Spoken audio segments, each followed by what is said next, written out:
जाजपुर जिला tax bar association नूतन कर्मकर्ता शपथ ग्रहण उत्सव। जाजपुर जिला टैक्स बार एसोसिएशन नवनिर्वाचित कर्मकर्ता शपथ ग्रहण उत्सव स्थानीय रॉयल कलिंग होटेल अनुष्ठित होता। एसोसिएशन वरिष्ठ सभ्य तथा निर्वाचन अधिकारी लक्ष्मीधर साहू नूतन कर्मकर्ता मानू शपथ ग्रहण करते। सभापति विवेकानंद महांती, उपसभापति सस्मिता स्वाई, संपादक धनेश्वर बारिक, जुग्म संपादक अशोक कुमार शर्मा, सह संपादक दीपू बारिक, कोषाध्यक्ष अक्षय कुमार बारिक, लाइब्रेरी संपादक दिलीप कुमार नायक, एग्जीक्यूटिव मेंबर राजेन्द्र धीर सामंत, रमाकांत नंद, चित्तरंजन महांती और सत्यजित शतपथी प्रमुख निर्वाचित कर्मकर्ता माने शपथ करथिले। परे नूतन सभापति विशिष्ट आईनजीवी अध्यक्षतार प्रथम बैठक अनुष्ठित होता। 25-26 मसीहा विभिन्न कार्यक्रम प्रस्ताव मान संपर्क में श्री महांती सूचना देते।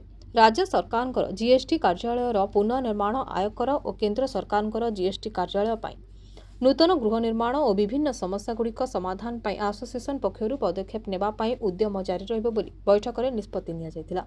संपादक धनेश्वर बारिक समेत बहु कर्मकर्ता और सभ्य माने आलोचना रे भाग नेथिले। जाजपुर जिला प्रतिनिधि Abhimanyu Mishra report, live live Odia.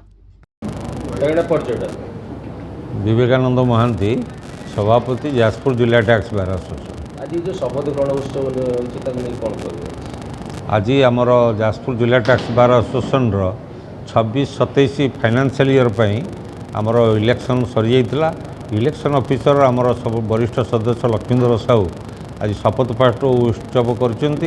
ये शपथ पाठ उत्सव रे जो माने इलेक्टेड मेंबर होइचंती 26-27 समस्त शपथ नहीं। सभापति भाव विवेकानंद महांती, उपसभापति सस्मिता स्वाई एवं साधारण संपादक धनेश्वर बारिक, सह संपादक अशोक कुमार शर्मा, जुग्म संपादक दीपक बारिक एवं लाइब्रेरी संपादक दिलीप नायक एवं सभ्य जो मैंने आमर होती एग्जीक्यूटिव मेंबर चित्तरंजन महांती, आउ राजेन्द्र धीर सामंत, आउ आमर रमाकांत नंद, ये आम समस्ते शपथ नहीं। जाजपुर जिला टैक्स बार एसोसिएशन जो उद्देश्य महत उद्देश्य जो फाउंडर सभापति मदन मोहन स्वाई द्वारा अनुष्ठित होता 17 वर्ष में पहुँची ताको आउरी केमिति आमे ओडिशा रे जो ना करूची आउरी आगु नबू यही शपथ पाठ करिछु। एवं ए वर्षटी अति सुंदर भाव में जहाँ आमर 25-26 होता ताको आउरी भल भाव में 26-27 करी बोली आमे शपथ पाठ नहीं। Income tax officer Jajpur permanent होगा कौन करते? निश्चित भाव में ये आम भल प्रसंग उठे आपण सहयोग साहाय्य नबू।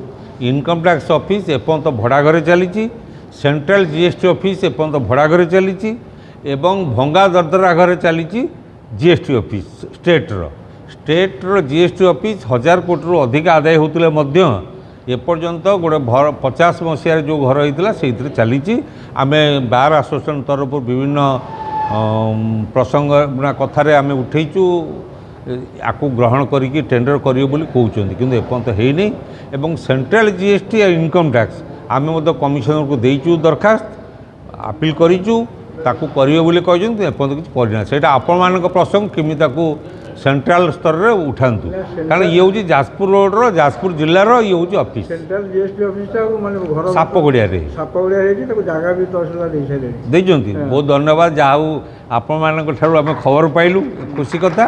किंतु तुरंत अविलंबे आपको करंतु कारण 5000 कोटी आदाय करुछन्ती।